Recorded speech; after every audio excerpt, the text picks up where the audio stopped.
Hey guys, this is Mike with JMD Yu-Gi-Oh! With the first of many character deck profiles for the GX, 5Ds, and DM era. We're going to be spanning across those three generations for the first part, and this will take about a few weeks, if not months, because there's quite a few character decks that we own. But a lot of them are super fun and fun to watch, and so many of them are unique and really just full of nostalgia. And all these decks are, of course, meant to just be completely casual. No way you can bring this to your locals and kick some butt with it. There's just no way. But it's really for those just wanting to have some fun and reminisce about the old characters' decks. And a lot of them will be a little wonky here and there. But again, it's purely just to get as much of their strategies and as much of their token cards in these decks. So let's go ahead and start with Maximilian Pegasus. We're going to start off with just the Toon monsters for now, as this has a big core of this deck here. So first off, we got Toon Gemini Elf. We also have Toon Goblin Attack Force. And then we have Toon Mermaid.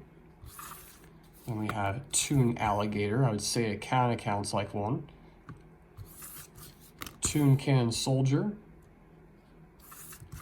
And Toon Mass Sorcerer. So those are the main 4-star and below Toon monsters that are in this deck. And again, if you guys, in the future, if you guys would like me to take it nice and slow and go through each card, I can certainly do that. As far as the effects, a lot of them are going to be pretty familiar to you guys, so I don't want to just babble on here. But if you would like to have me slow down and really take my time with it, let me know. Let's go ahead and get started with the level 5 and higher Toon monsters. We have Toon Summon Skull here, and of course Toon Dark Magician Girl, Manga Ruran. I don't know if I butchered that, but oh well. And then of course Toon Ancient Gear Golem, and then last but not least, the Toon monsters Blue Eyes Toon Dragon. This is actually one I just pulled recently from Spell Ruler. A beautiful card, obviously, and a staple of this deck. And again, this deck spans across DM era, the Pyramid of Light movie, as well as anything that he used in GX.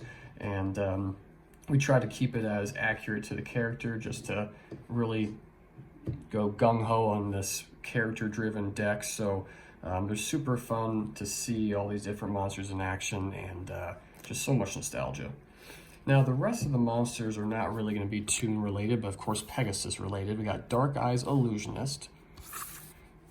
And I know I'm powering through these, but at some point I will pop in if there's specific strategies. But for the most part, those two monsters, didn't really have to highlight too much on them. They are the stereotypical Toon, can attack the turn they're summoned. Some of them have a few cutesy-wootsy little effects, but for the most part, they're just Toons. And strategy, part of the strategy of this deck is just to get them out and overpower your opponent by attacking directly. So now back to Jigen Bakudan. It's not a bad card. It's one of those little niche cards with a nice flip effect.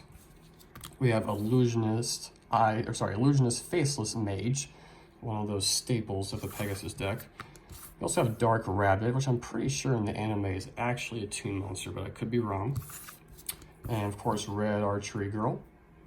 And then Thousand Eyes Idol. And you know what? Thousand Eyes Idol actually goes right into the next part of the character deck profile here with the relinquished side of this. Now, again, very small portion of this, but you'd be surprised with how often you pull out the relinquished and the Black Illusion Ritual, on top of sometimes even that Thousand Eyes Idol and the polymerization to go straight into the deck's only fusion monster, which is Thousand Eyes Restrict.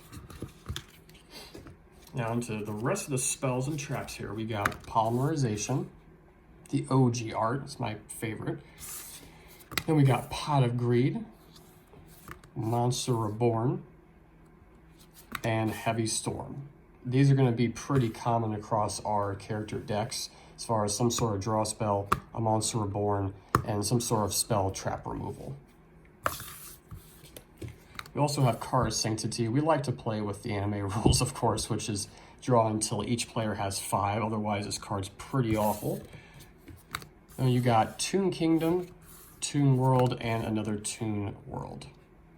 Now, of course, these are pretty self-explanatory. Obviously, you prefer to get out Toon Kingdom, and that's what you would be shooting for when you pop in your Toon table of contents, but Toon World does the job as well.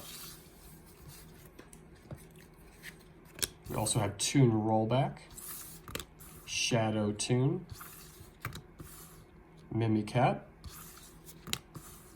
Fissure, Cost Down, and of course Snatch Steal. Great card. Now into our traps, we have Toon Briefcase, Toon Defense, Toon Mask,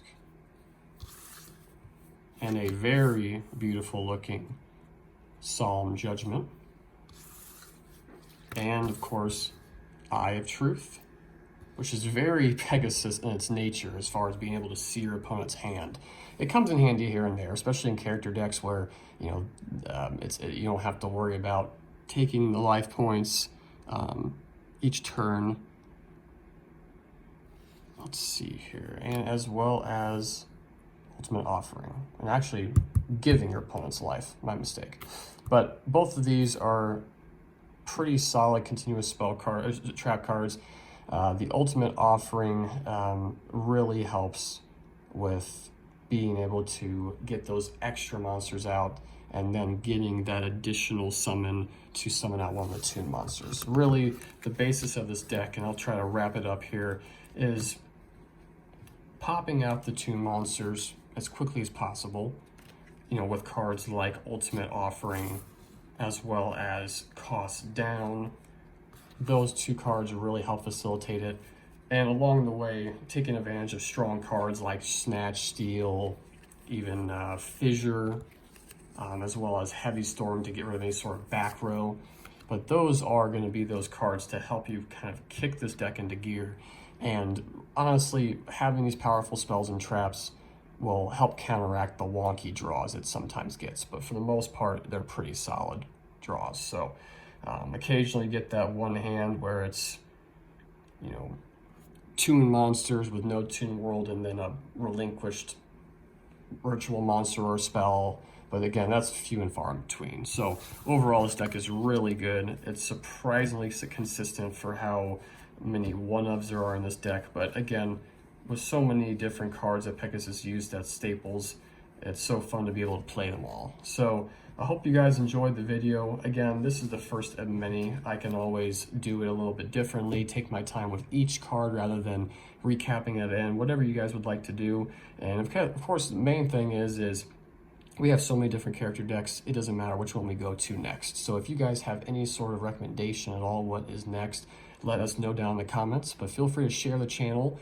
And the more followers we get, the more likes we get, the more character decks we can do, as well as even competitive decks. And we also have a slew of openings planned. And of course, any sort of new release, we're going to have plenty of openings for you. So feel free to drop a like and a comment and a subscribe. Thank you guys. Peace out.